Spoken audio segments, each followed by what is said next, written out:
My subject is about building a lasting company, and the example will be the company I founded and started with my colleagues 17 years ago. It's been quite a long journey for us. We've grown organically, and this chart shows roughly how the growth looked like. But from my point of view, obviously, there's been a lot of challenges on the way, and dealing with those challenges, making mistakes on the way, was probably the efficient way to learn what works, what doesn't. And the idea for this chart, inspired by someone I spoke yesterday at the hotel, is to give you some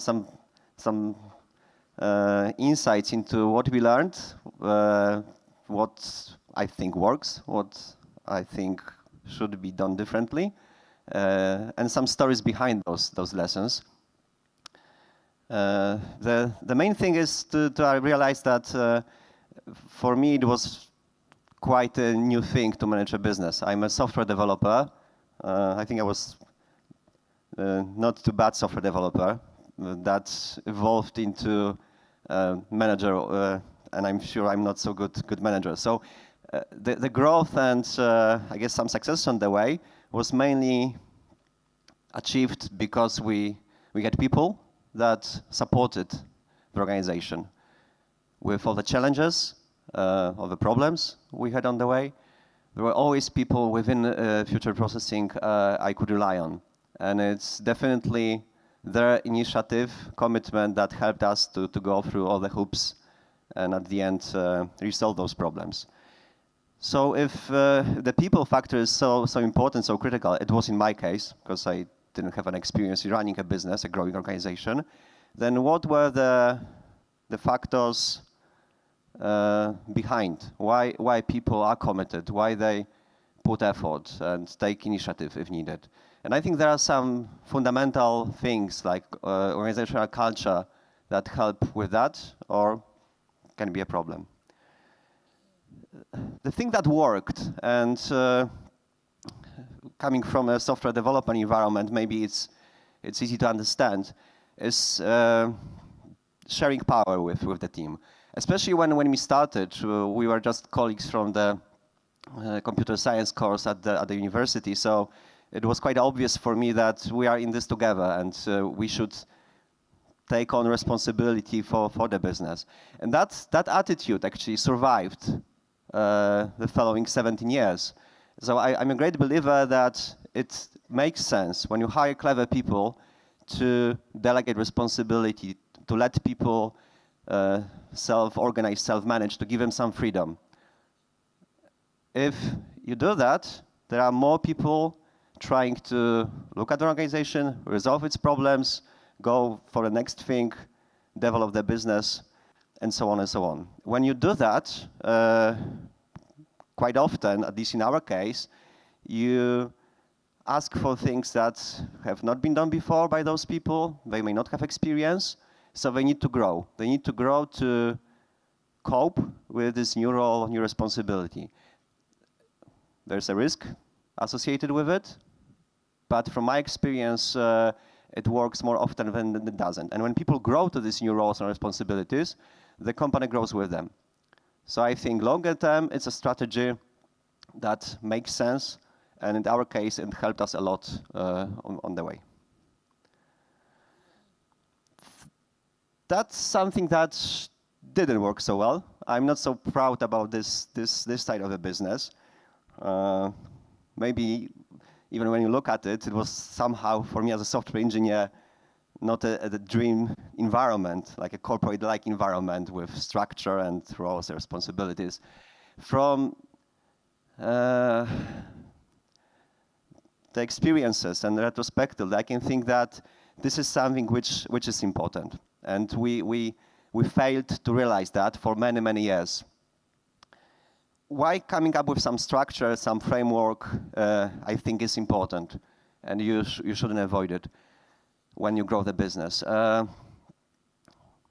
When you deal with uncertainty and you are given a challenge, a task, a new role, and there are just questions mark around, normally you have to compensate for lack of experience and competences with your commitment.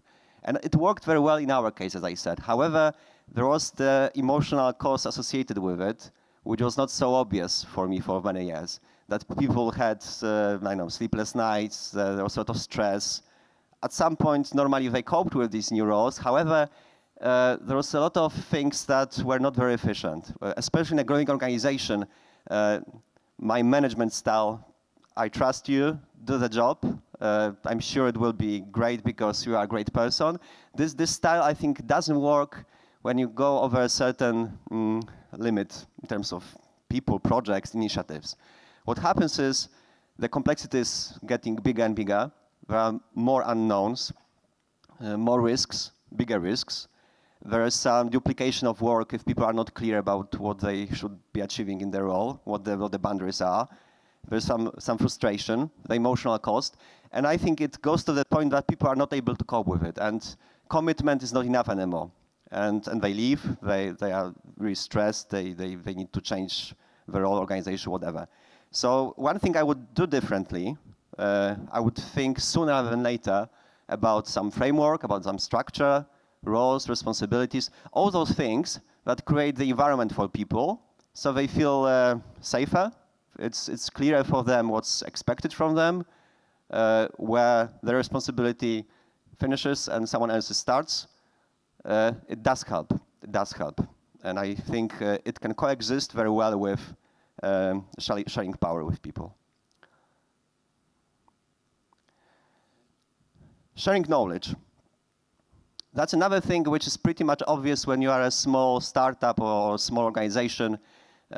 You communicate, you go to lunch together, everything is clear to everyone. When you get bigger, you cannot achieve the same smoothness of communication anymore. It's impossible to have lunch with 100 or 500 people.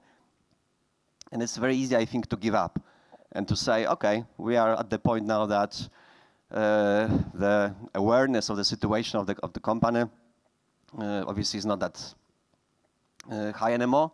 It can't be because it's too much effort. There are too many people. We've not given up, and I'm quite pleased we didn't. Instead of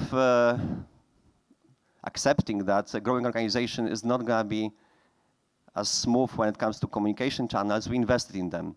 We invested in our intranet system, which scales very well. Obviously, it doesn't really make a difference in terms of communication efficiency if you have intranet with 100 people or 500 people. We invested in company meetings, in one-on-one meetings. So lots of channels, a special team dedicated to internal communication. And you may argue it's not efficient. Why do we do this? Obviously, it costs money and doesn't make sense. People should be aware of the closest environment, their assignment, their task, their project, but going beyond that doesn't make sense.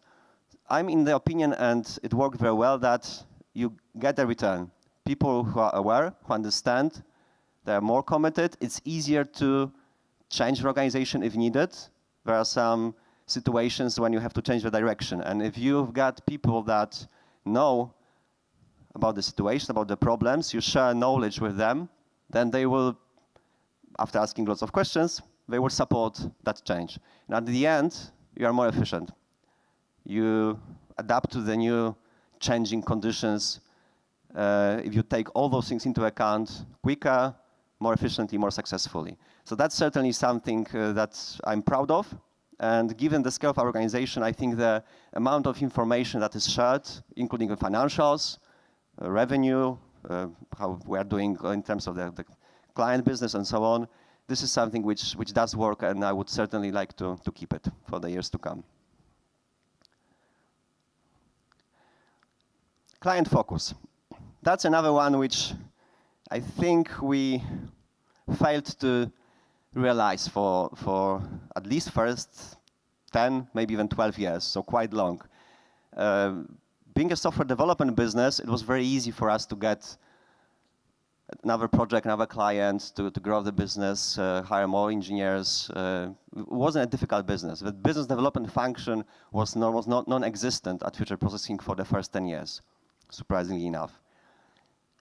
This culture, this engineering culture we had, and perhaps a little bit of arrogance, resulted in very much internal focus.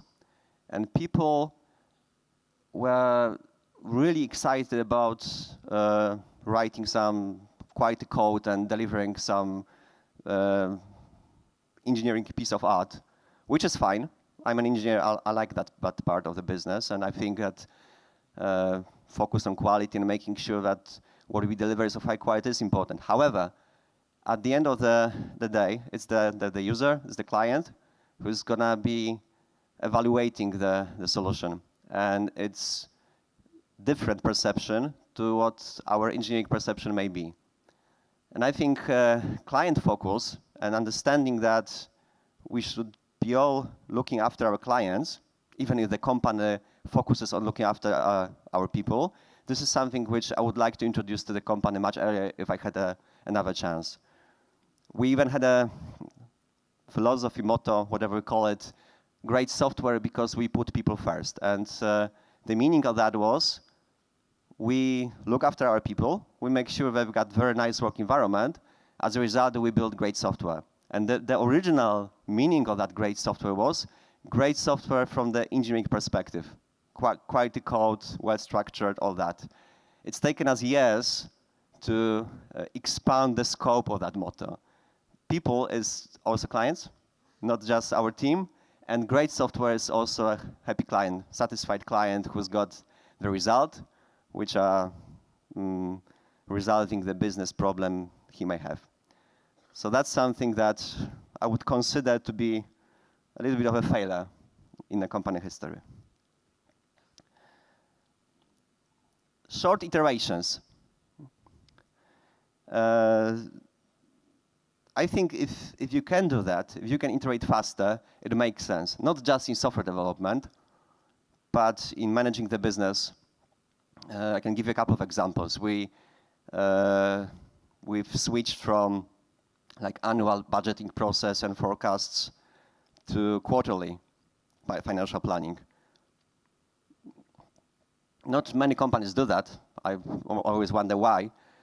Having a calendar year, 12 months is just a simple model, and obviously doesn't give you too much chance to react, to change things. Strategy, that's another thing. Normally you design strategies for 5 years, maybe 3 to 5 years. We specifically said that it's too long. The world is changing too fast, and we need to iterate faster. We need to have a shorter cycle, in our case 2 years time, to be able to look at the conditions in the market, review the strategy if needed, and generally speaking, be more dynamic as an organization. And I think it's really important. Another example which is close to my heart, because we are quite, as a company, involved in space engineering recently, and me personally, the so-called old space business, which is space agencies like European Space Agency, like American NASA. They, especially when working on big missions, they spend years, and by years I mean over 10 years, designing those missions, making sure there are limited risks, going through feasibility studies, doing some engineering prototypes, and at the end, hopefully, the mission will go to Mars or whatever. The spacecraft will go to Mars. And the whole process was extremely long. People that work at ESA, for instance, they may work on 2 projects, 2 missions over their whole career. However, it limited the chance of failure. It's a great idea when you send a rocket and a spacecraft to Mars, which costed €1 billion. You better make sure that it does work. And it was kind of obvious and accepted until this so-called new space has arrived, which is private sector. Quite often, companies set up by people from IT industry that were used to agile, to quick iteration, to learning from failure. And then suddenly, people realized that it may work. And at the end, it's worth it. You are more efficient. Okay, you send something which is not maybe 100% tested. You risk a failure. However, if you can reduce a time frame from 10 years to 4 years, the benefit of it, chance of learning twice faster, 3 times faster, is bigger than the cost of a lost spacecraft or a failure in the mission. And this is something which has been transforming the space industry. And these days, even space agencies do realize that there must be another way, because they cannot compete when it comes to efficiency with the private sector.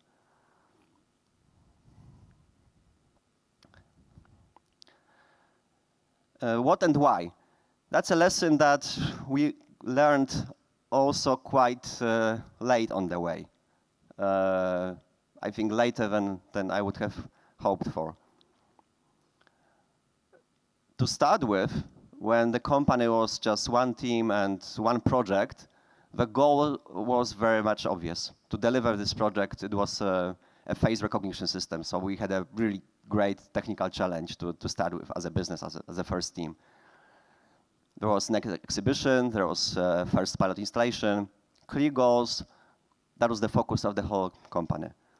Then when we kind of drifted into more general software house, doing different projects for different clients for a variety of industries, somehow the focus has changed to how we do things. What kind of company we are on a organizational, on a cultural level. The how question was asked and answered for the following 10 years. Agile transformation was part of it.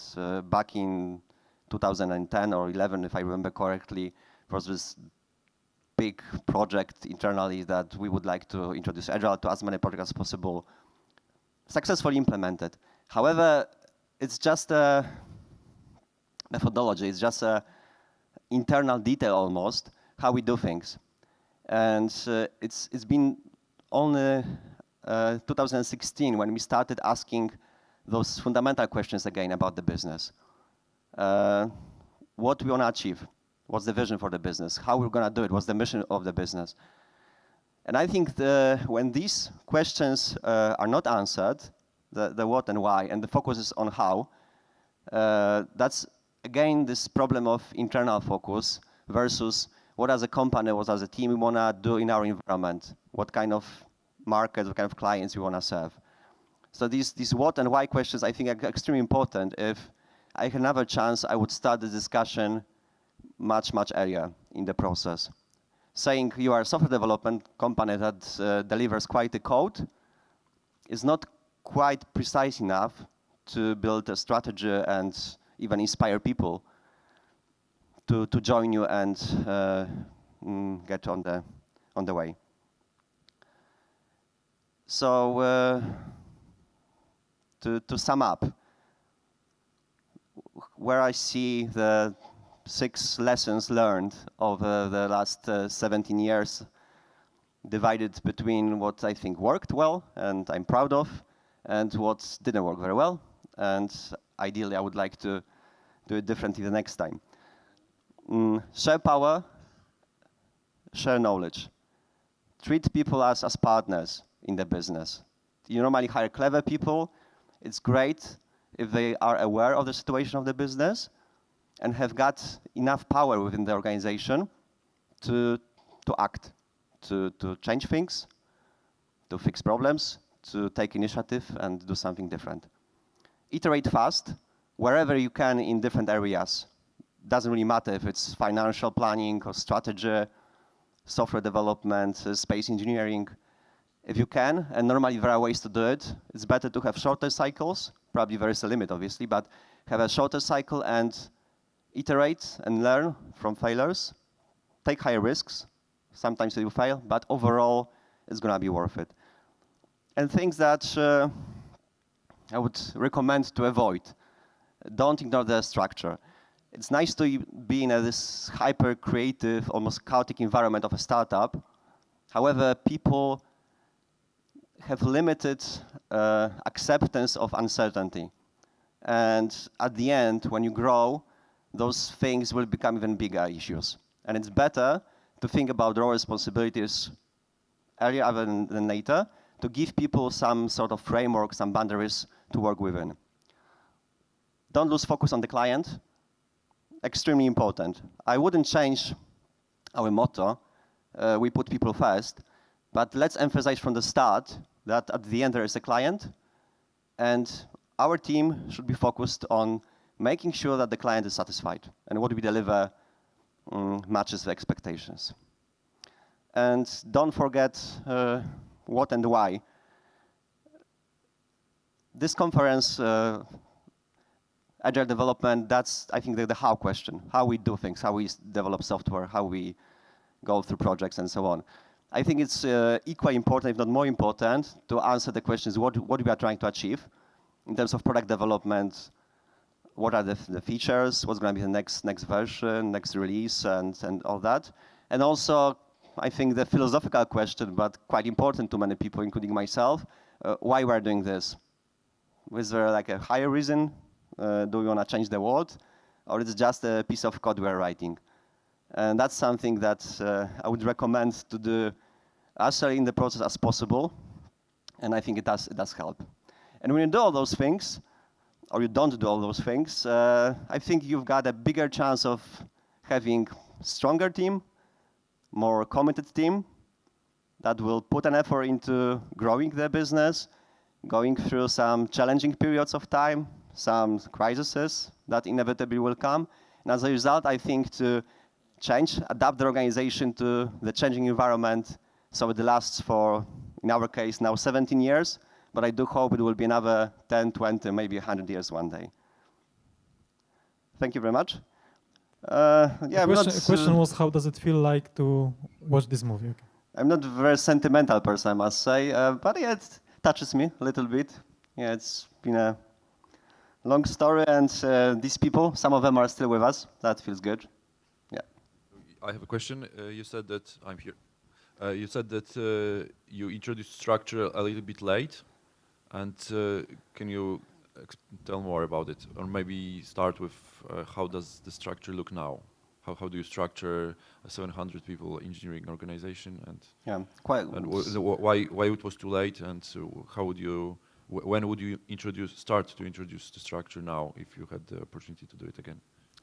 Yeah, I would do it, I think, quite early. So once first of all, I would start with mission, vision for the business, build a team of a few people to jointly design the vision for the business, ideally, so they are all part of it. And even at the very early stage, let's say first 10, 20 people, I would already start thinking about the structure for the business. We did it. It was a process and evolution, so we cannot really say that at that point of time it was already structured. But I think we started this when the company had 200 or 300 people. So I think it's just too late.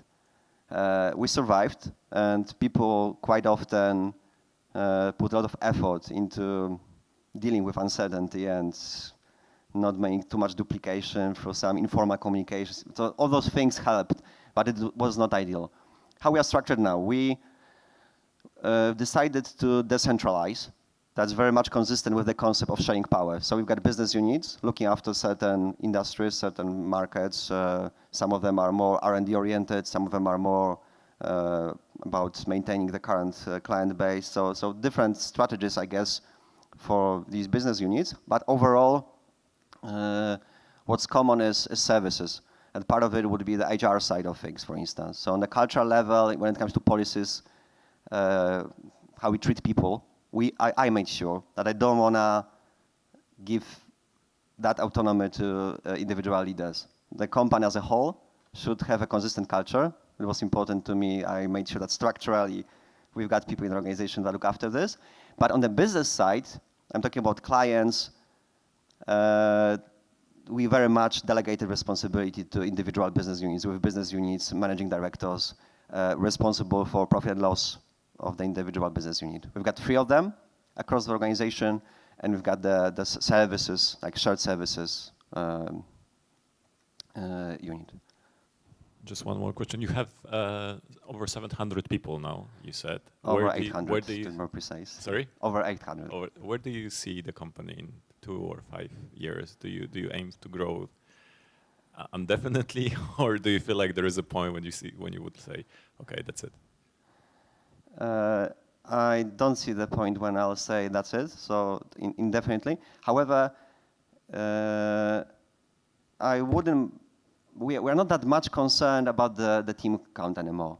I think that the focus is on what we are trying to achieve, and the size of organization in terms of number of people comes secondary. So how successful we are in the market and how we want to support the growth of the business. But in terms of, we don't gonna go beyond a certain point because of something. No, maybe if you are a small organization with all the positive consequences, maybe that's the question then to answer. Maybe you don't want to go beyond 100 people, for instance. No, we've passed this. So now I think that doesn't matter that much almost. And in terms of my aspirations, no, I would like the company to get better and better at what it does. If it does get better and there is a client base for it, then the growth should follow this. Okay, another question. How does Agile look at your company specifically in terms of frameworks, practices? I'm not the right person. I said I'm a software developer, but I haven't said I've not done any software development for 9 years now. So I think that Scrum is probably the primary framework we use. I'm not sure if it's a strict Scrum, but probably not many people follow like strict Scrum. There are some adaptations. We use Kanban for certain activities. We use Kanban. But I'm out of my zone of comfort now, and I think given the audience, acting as an expert in Agile software development is probably not the right thing to do. However, I can say that on my level, I know that the company is very much Agile-oriented, and we've got lots of people, Scrum Masters, Agile coaches, that dedicate their professional lives to this subject, scaling Agile over many teams and so on and so on.